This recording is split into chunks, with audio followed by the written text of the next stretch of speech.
Welcome to Flywheel Leadership. I'm Graham Peely, and I'm joined by Gary Mitchell of Ontrac Coach. We're going to walk through Gary's journey and discuss how it brought him to Ontrac Coach. Let's get into it. Gary, welcome to the show. Thank you, Graham. It's a pleasure to be with you here today. Yeah, appreciate you taking the time. What's your superpower, and how does that help others with your mission? I've been told, I've been told that got me into this fine mess. That's Laurel and Hardy, if you remember, if you're old enough to remember them. Um, I've been told I have an extraordinary ability to help intellectuals adapt and learn people skills, soft skills that are much needed in business, specifically lawyers, highly intellectual, book savvy, book smart, and often struggle with the opposite skill set, the soft skills. So I've been told that's my superpower. That was 20 years ago. I'm still in business and just released my fourth book, so maybe they were right. I don't know. Now, why don't you go ahead and tell us about the book real quick, and we'll dive into the rest of the conversation. Would love to make sure that Okay. you get a plug in on that. Well, this is really, it's called the and is capitalized approach. How to grow your law firm and gain more freedom.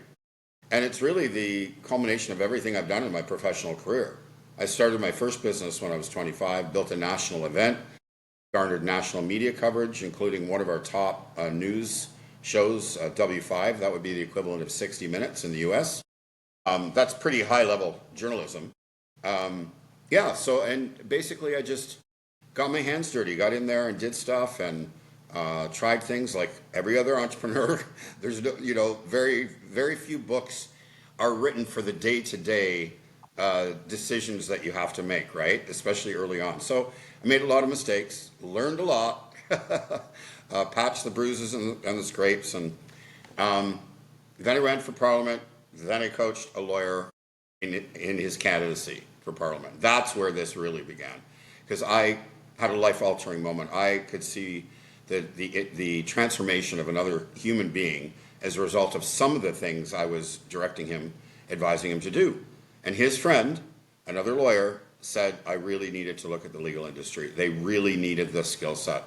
And so I spent 9 months researching before I tried to sell anything. And then I got my first client, who is one of the endorsers for the book. So it really encompasses everything about the mindset of an owner, right? Leading, the founder, an owner, leading, getting rid of the bottleneck themselves, trusting and delegating. It's a big issue for lawyers, letting go of that control.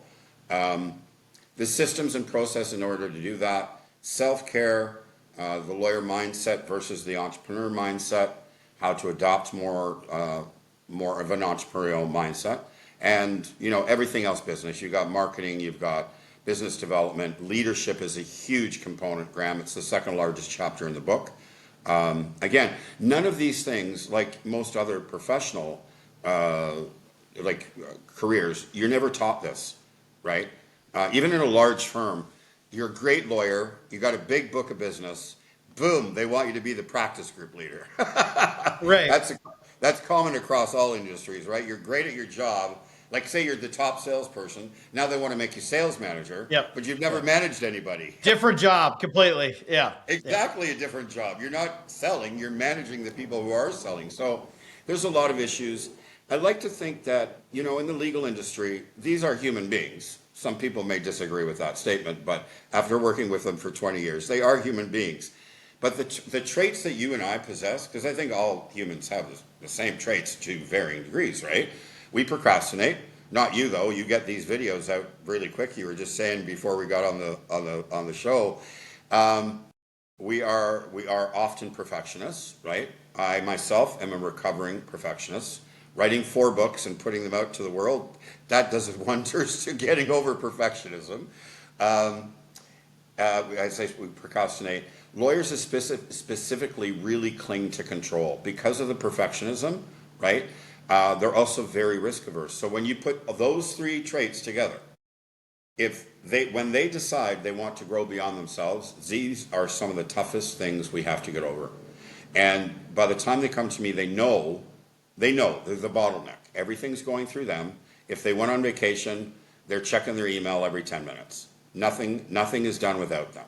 That's no way to grow a business, any business. You must get the right people, build the right systems and processes so you can walk away at any time. And the business, the law firm in this case, keeps churning, oftentimes better than if you're in the office. Yeah. So that's really, the book is, and I like 20 years in, and there's so much carnage in the industry. The pressure, I have a huge amount of respect for lawyers. I mean, the pressure on them from all sides, from the clients, from if they're working at a law firm, if they're out on their own, the pressure to bring the revenue in, keep the lights on, pay their staff, earn a decent living themselves, and not burn out doing it. So, like, for those listening, if you want to continue missing your daughter's soccer practice or your son's flute solo, you want to miss birthday parties, you want to be getting home at 10 o'clock or 11 o'clock at night, be in the office on weekends, don't listen to me, don't buy my book, and don't engage me to work with you. That's pretty clear. Gary, okay, work-life balance, work-life harmony, just having a life outside of work, however you want to refer to it, right? Different schools of thought on that. That's fine. But what are the signs? Obviously you're missing kids' events. That could be one sign. But what are some of the other signs that maybe not as obvious or others you'd like to touch on, that are very clear when it comes to maybe stress and things of that nature? Yeah. Well, nothing happens without your say-so, right? You are the bottleneck, and that's 99% of the time.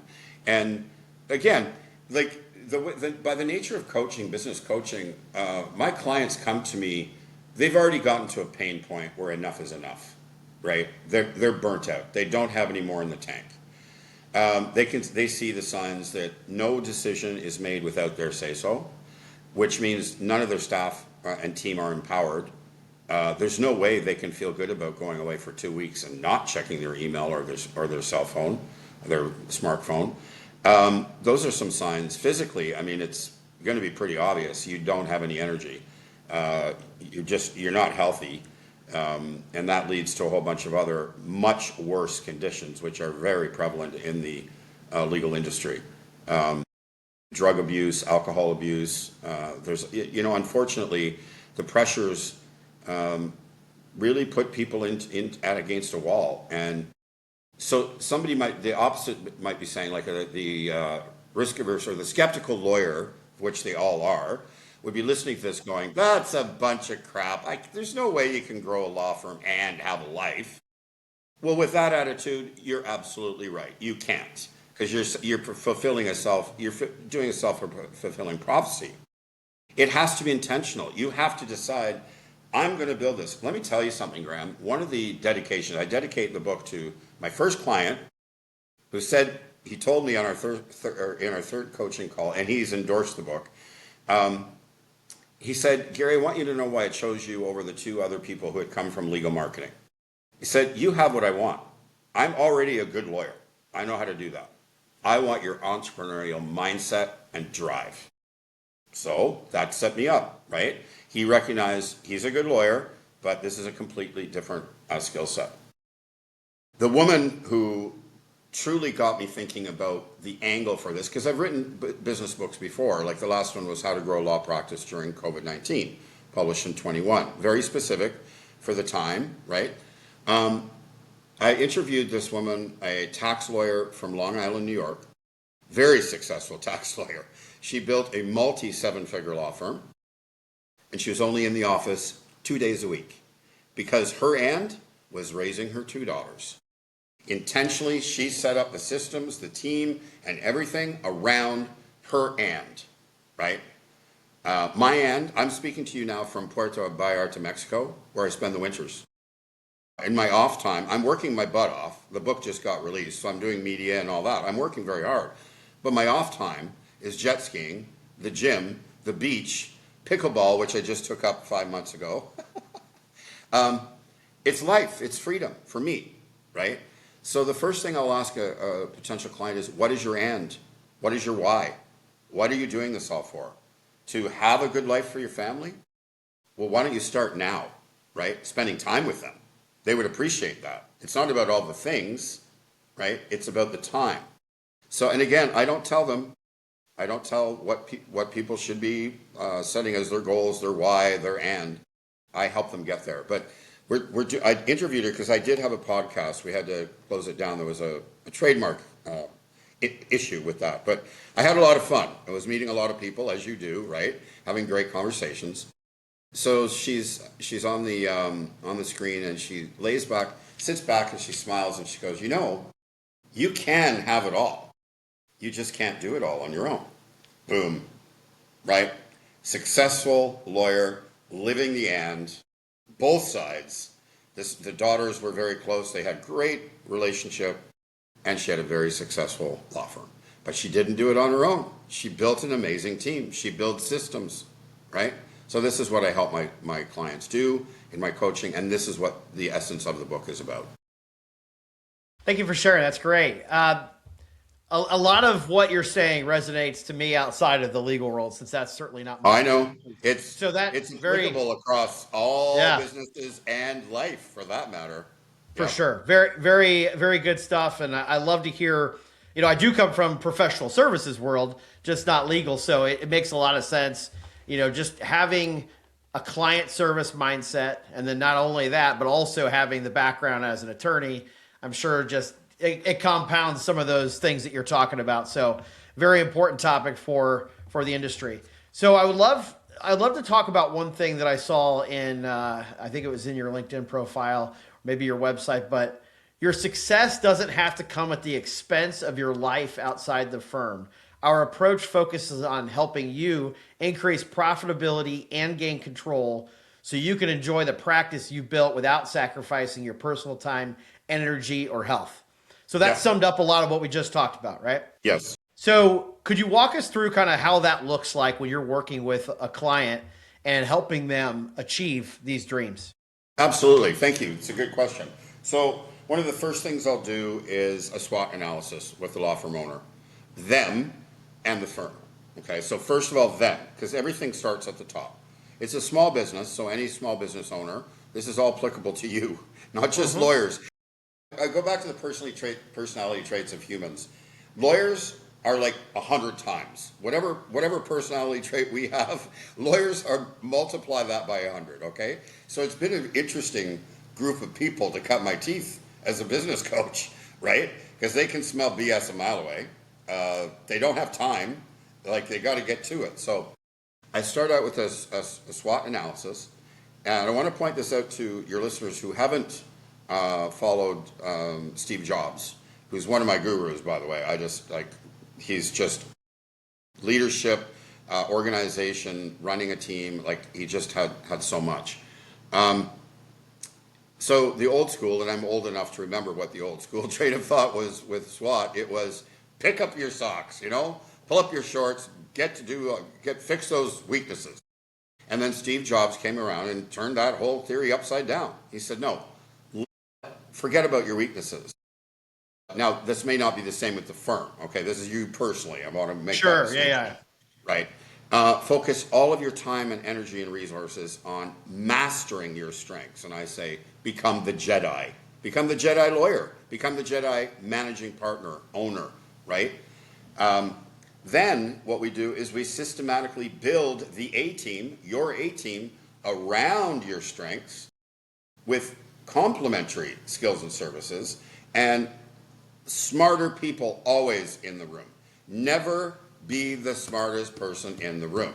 Steve Jobs, one of my favorite quotes. We don't hire smart people so we can tell them what to do.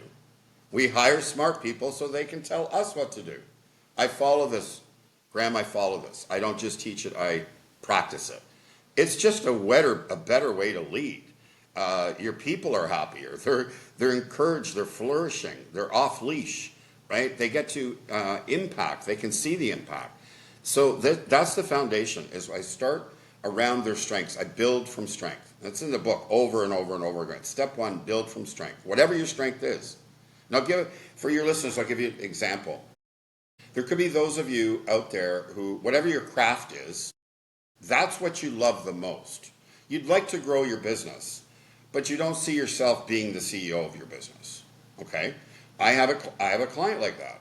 in Vancouver. He's like, he wants to play lawyer. He wants to be in the courtroom advocating for his clients. He loves it, right?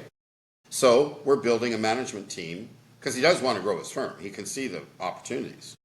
So we're building a management team to do that. He still signs the checks. It's his name on the wall, so to speak. We branded, so it's not actually his name. Yeah. But you know what I mean. But we had to work around his strengths. Now, the opposite of that is a law firm owner in Toronto who's very, very entrepreneurially bent. Okay? He could leave the legal stuff any minute. He's going to always stay a little bit in it, right? To keep abreast of what's going on. But there's two diametrically opposed strengths, right? Where we build from. From there, the system that I follow is the same. Again, we build the A-team. Jim Collins in Good to Great. Get the right people on the bus and get them in the right seats. That's critical. Get the right people. Don't just fill the seats with bums. Get them in the right roles.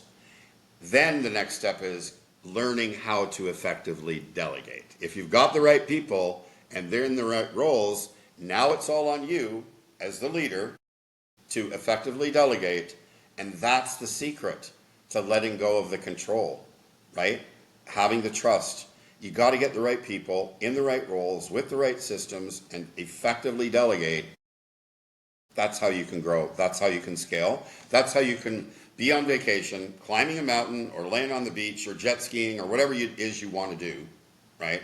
Spending quality time knowing that your business is churning very successfully without you being there. Well, There's I a think you whole just bunch of other stuff. There's a whole bunch of other stuff, as you might imagine, Graham. It's not a, yeah. quick fix, 1, 2, 3. These are not easy things because we are dealing with human beings, which is always the most challenging part of a business. It's not the technology. Press a button, it does this. Do this, do that. Humans, we're a little Right. more challenging. Well, you summed it up really well there, Gary. So I think one thing you've said that is really important to this conversation is letting go of control. And that is such an important thing. There's a lot to that. But part of that goes back to your point earlier on that perfectionist mindset, Yeah. which that has that's hurt a lot of us, held a lot of us back at certain points of our careers or lives. So I would love to hear how do you get an attorney or a small business owner outside the industry to really kind of believe that that's possible? Because you hear so much about, oh, no, I got to do it, or I've got to own it, I've got to oversee it. How do you have that conversation with them? Well, everything happened, like, I don't want to simplify this process because it's not simple, right? It's a simple approach in theory, right? Right. We're not talking rocket science or brain surgery. But again, we're dealing with people and there's emotions involved and there's trust that has to be built. So these things take time.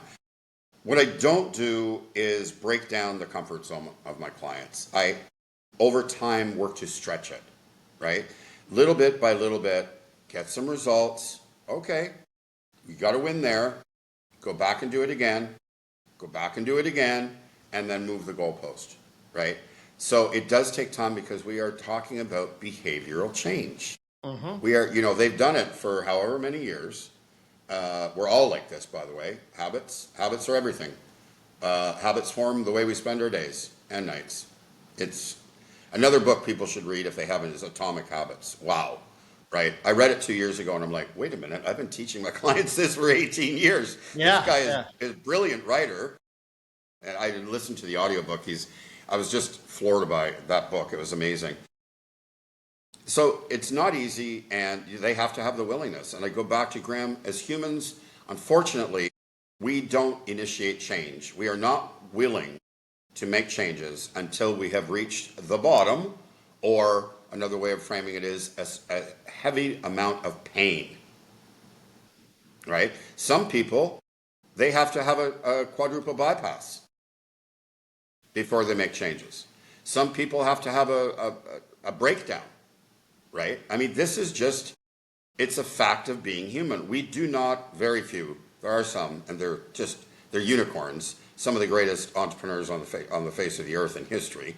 They're motivated by a different formula. They don't have to get to that level of pain because they can see They can see the opportunity clear and they go for it, right? But again, they're very, very rare. I'm talking about the majority of us, myself included, man. Like, I got scrapes, bumps, and bruises all over the place from the mistakes I've made. And that's the benefit when my clients are hiring me. They're not hiring me for my time. They're actually buying their time back and Right. leveraging 20 years plus because of the first business. Made way more mistakes in the first business. uh, they're leveraging the 20 years of mistakes and all that I've learned from it, and those mistakes of my clients and all that I've learned from it, right? So basically, if you want to shorten the learning curve, if you want to lessen the pain, if you want to get to your why quicker, less stress, less investment because of the money you're going to not lose, then you work with a business coach. That's our goal, right?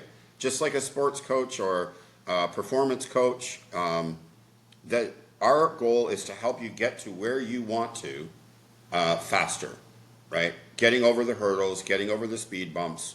A lot of speed bumps in Mexico, by the way.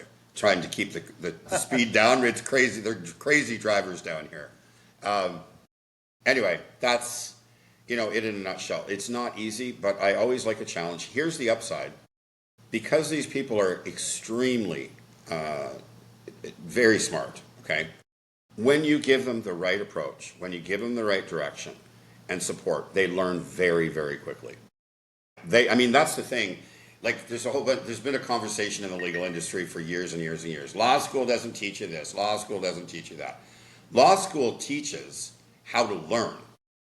It's like in your face, bombarded with torts and case, precedents and boom, boom, boom, boom, boom. That's another reason why I admire lawyers. The academic challenge to pass the bar is phenomenal, right? It's one of the hardest things out there.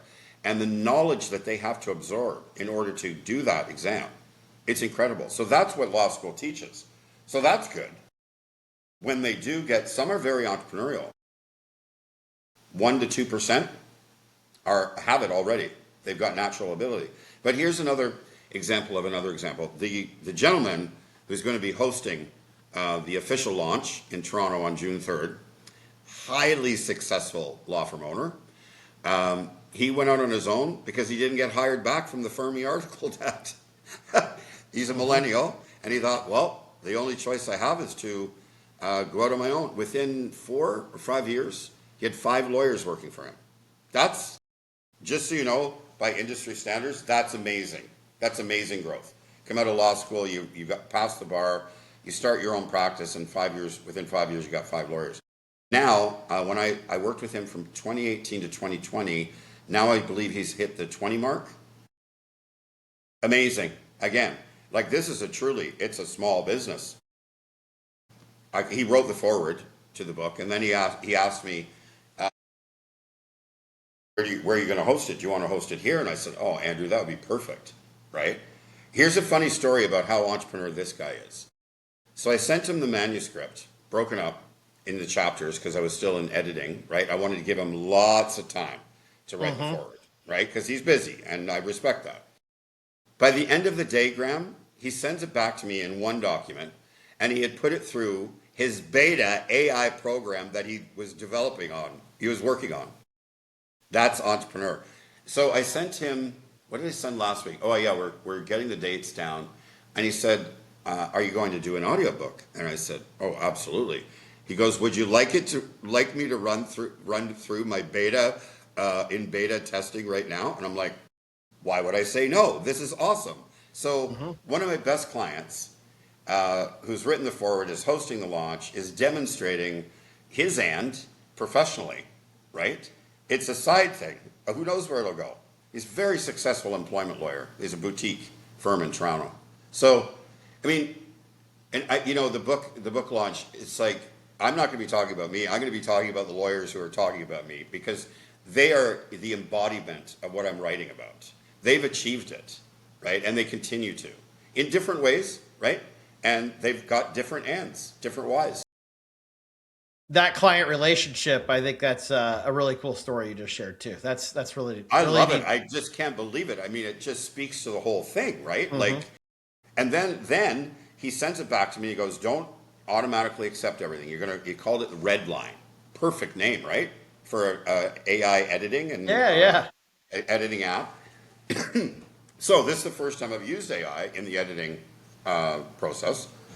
Excuse me. And wow, did that speed things up. But at the beginning, I have to tell you, it was a little overwhelming because when I got his version back, then I have two other AI editing programs and they're competing each other. So there were moments when I'm seeing this I'm looking at my computer screen going, oh my God, my brain hurts. Which one should I pick? It was fun, actually, after I got used to it. But yeah, I mean, the guy sends back the fully edited manuscript by the end of the day. And then he sent the forward the next day. I was just like, wow. Very cool. Gary, how did you get into this business? Can you walk us through your journey a little bit? Yep. So 2004, I ran for Parliament unsuccessfully. Thank you. I mean that. I really mean that gratefully. Truthfully. The following election, I found myself running a nomination campaign for a lawyer. He won the nomination. He wanted me to be his campaign manager. I was running the other way, 100 miles an hour, screaming no, but I got cajoled into doing it. And so I kept coaching him. Right. My focus again. Here's this. We built the campaign team around my strength. My strength was coaching the candidate. Okay, it wasn't managing the volunteers, and it wasn't this, and it wasn't that. So we built an amazing campaign team with the help of my mentor, who he had worked with leaders, creating leaders of the party. So I had amazing learning experience. That's where I actually got a huge foundation of leadership from him, my mentor. So, but we followed the same formula. My strength was working with the candidate. Candidate, I had amazing trust. I was able to get him to beat two veteran politicians in an live on-air TV debate about 4 days before the election. No, he didn't win. Wasn't the right party for that riding, but he had a hell of a time, and he went from here to here as far as, well, so you can see it on the screen. Right. Here, way over here, to way over here as a candidate. It was remarkable. But he was a sponge. He knew he needed to learn all this. It had been nothing. It was all new to him. So I did that, and his best friend, a lawyer, gave me the idea, right, to look at the legal industry. He suggested they needed that. So I got started. Now, here's another serendipitous story for you. When I was looking for publishers, and I looked all over Canada and the U.S., I made the mistake of working with legal publishers for the first 3 books, thinking, their market is lawyers, except they're not business-minded.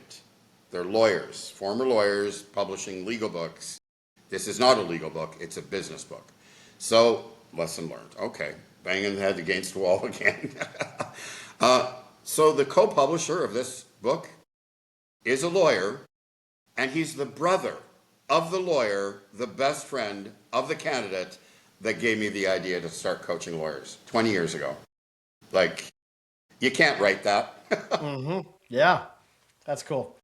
So as I think about the legal industry, I start wondering, okay, so obviously you have one-person shops, you have large firms. What's the largest firm that you've worked with? And then I have a follow-up question to that. Well, the largest firm I've worked with it's 1 or 2 in the world. Denton's, I think they're 1 or 2 in the world. I don't know. They go up Sure, thousands of lawyers worldwide. So now I'm looking forward to what your follow-up question might be. Yeah, the follow-up goes kind of just directly into that leadership component that you mentioned earlier. And what have you seen from the most successful attorneys that step into that leadership role? And what have you seen that's gone well? And then what have you seen on the other side where they are missing the mark as a leader? Okay, I'm going to use a former client as an example. He's the office managing partner of a national firm in Calgary. This is probably one of my as a coach, one of my bigger success stories, because I've worked with him on 3 occasions. Originally in Toronto, business development. He was a young partner looking to build his book of business. And for people outside of the legal industry, basically clientele, right? So Did that. Then he decided to move to the Calgary office, move his family halfway across the country. So he brought me in to do some transition, right? New relationships, new culture, new. And then last year I got to work with him as he is now the managing partner of the Calgary office. So I've been a part of his growth and evolution. He took to this because here's the thing, Graham, the skills for business development, marketing, they're soft skills. They're absolutely transferable to leadership. You're dealing with the same thing. It's relationships, right? To be good at relationships, you have to be able to listen. You have to be able to communicate effectively, give instruction well. I mean, the foundation is all communication, right? Empathy, patience, collaborative in nature, empowering, engaging. Most of these traits we don't find in average leaders. We don't. Ego gets in the way more often than not, right? It's an easy thing to say, leave the ego at the door. Because when you do actually, if you do leave ego at the door and you think of organization first, people first, these things are easy to follow, actually. And this particular client was able to do that. He put the firm first and his team first. And I operate by the same way. I love collaborating. Like, I'm on my own. I'm not building a massive company. I like the freedom, right? I've got an app coming out, so there'll be group work and workshops and all that. When I'm sitting around a table, say we're rebranding a firm, I'm never afraid to put the first idea out there to get the ball rolling. Mm-hmm. I remember Vancouver last year, I put an idea out there, and within a day, this was virtually by email, one of the junior associates said, well, I like it, but how about this? Well, the owner and I both went, yes, that's way better. So when I take the approach, I want to get it right. I don't have to be right. Mm-hmm. I want it right, whatever it is, the name, firm name. Or a solution to a problem, or an approach to marketing, or an approach to hiring, or whatever it may be. It's less important that I get it right. It's most important that we collectively get it right. If you operate with that kind of attitude, leave the ego at the door, you're going to see the reaction from your team. You're going to see the payback immensely. Loyalty, trust, they'll go to the ends of the earth for you. The opposite of that is when you control, when you put them on leashes, when you give them like a little sandbox, don't go out of the sandbox, you're restricting them. They're never going to give you their all because they're afraid that you're just going to shoot them down, right? So these are simple things. I'm sure you've heard this, and you know this. You run a leadership podcast. I'm sure you've heard these things over and over and over again, right?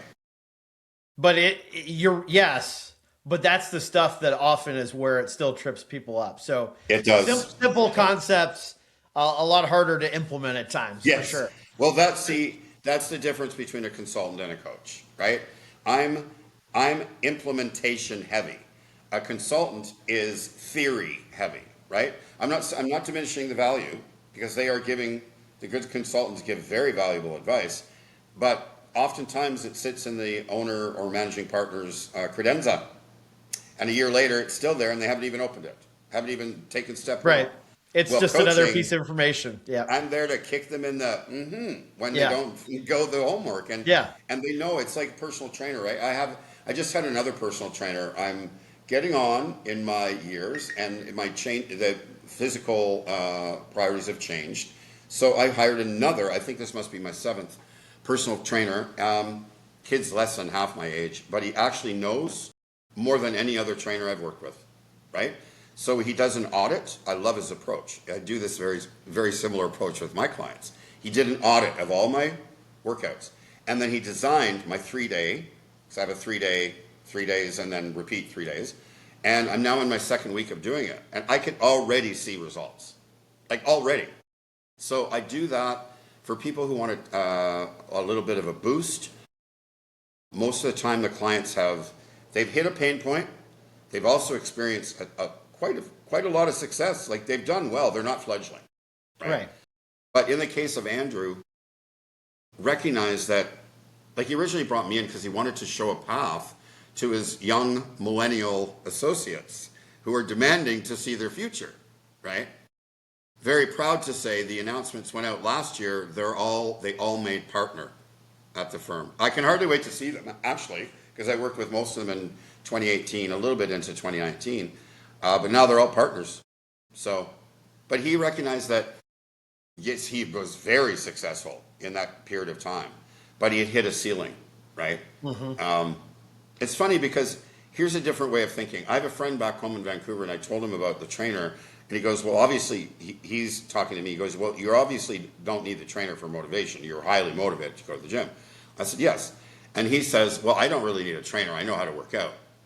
I just kept my mouth shut. Yeah. Okay. I've been working out for 40 years. Yeah. I could always learn something new.